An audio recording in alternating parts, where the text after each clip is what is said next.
Well, a battle over flood recovery, regional health and education has emerged on the far north coast of New South Wales. Let's bring in Lucy Gray, who's there. She's in the Nationals held seat of Tweed. Lucy, could the Nats be in a bit of trouble there, do you think?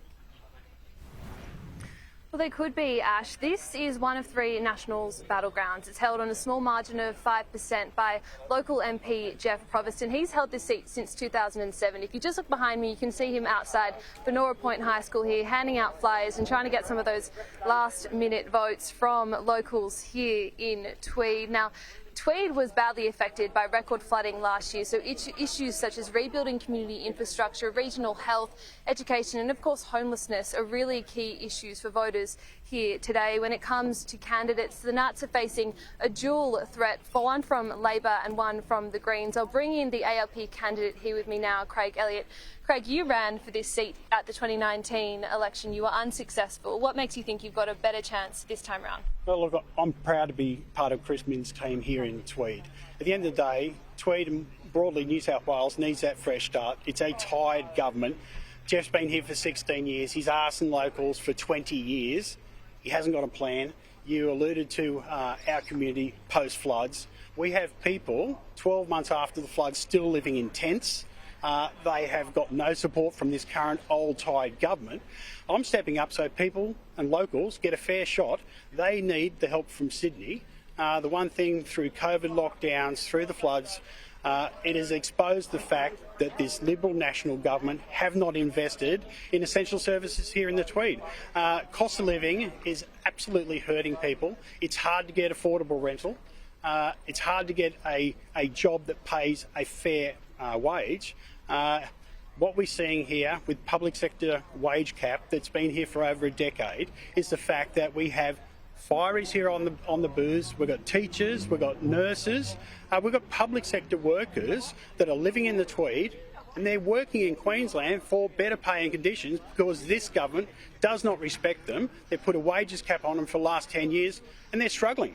And so what will you be doing differently to mediate those issues? Well, the first thing you need to do is actually have a strong voice down in Sydney, not someone that just goes down to Sydney. The Nationals are notorious for saying one thing in the regions and then just agreeing with the government.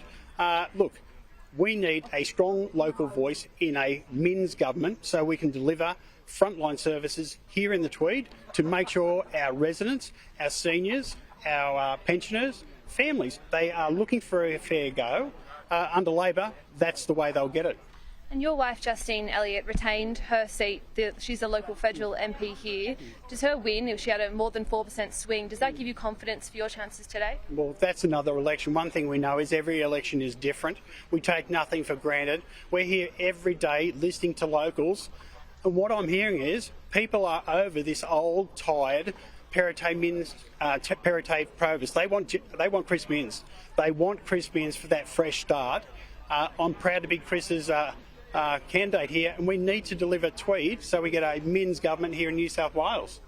So there you have it. Thank you so much for your time, Craig. So really interesting debate going on here in Tweed. If you look at the federal election results, based on those, the ALP should have quite a strong chance of snatching this seat from the Nats, but with a strong Greens vote and of course optional preferential voting, the Nationals could in fact hold on. So it'd be interesting to see what we do see occur tonight when the polls come in. Ash.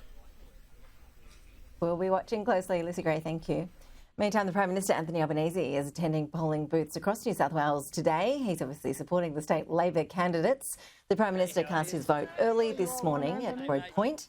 He later joined the federal member for Bennelong, Jerome Laxale, at ballots in West Ryde to campaign for the Labor candidate for Ryde, Lyndall Howison.